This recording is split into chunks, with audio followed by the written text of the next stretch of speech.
Magandang araw po sa inyong lahat. Ako po si Evan Sander D. Aison mula sa ika-4 na baitang FLAM. Ako po ay magkukwento ng pabula tungkol sa silanggam at sitipaklong. Maganda ang panahon, mainit ang sikat ng araw. Maaga pa lamang ay gising na silanggam. Nagluto na siya at kumain. Ilang sandali pa, siya ay naglakad na. Gaya ng dati, naghanap siya ng pagkain. Isang butil ng bigas ang nakita niya. Pinasan niya ito at dinala sa kanyang bahay.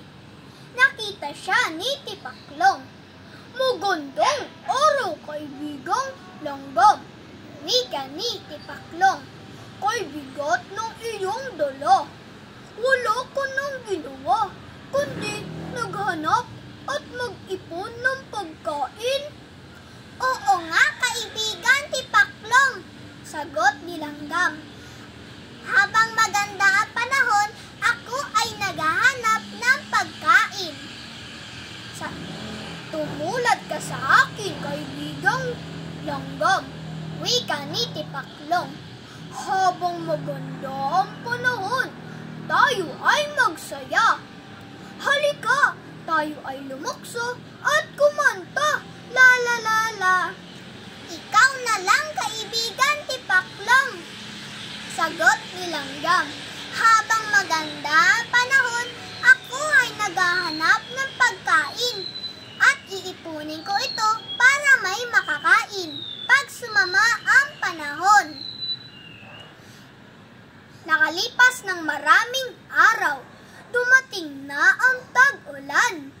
Ulan sa umaga, ulan sa tanghali at gabi, na may kasamang kulog, kidlat at malakas na hangin.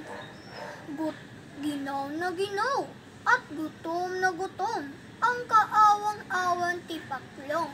Naalala niya na puntahan ang kanyang kaibigang Langgam. Pinilit niya na makarating sa bahay ng kanyang kaibigang Langgam. Bahagya na siyang nakalukso. Wala na ang dating sigla ng masayahing Tipaklong. Tak, tak, tak! Nabuksan ng Langgam ang pinto. Siya ay nagulat. "Aba, kaibigan Tipaklong, tuloy ka!" Binigyan ni Langgam ng pagkain si Tipaklong at sabay silang kumain.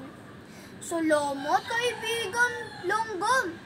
Ako ay naniniwala sa iyo na dapat palang mag-ipon habang maganda ang panahon."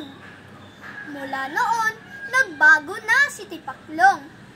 Pagdating ng tag-init na may kasamang maganda ang panahon, ay kasama niya na ang kanyang kaibigang Langgam na naghahanap ng pagkain. Natuto na rin si Tipaklong kung paano mag-impok ng pagkain. Aral sa kwento: mahalaga na dapat mag-ipon at maganda sa mga darating na pagsubok para may makakain at madudukot. Matutong magtipid at magsipag. Dito po nagtatapos ang aking pabula. Sana po may mapupulot kayong aral. Salamat!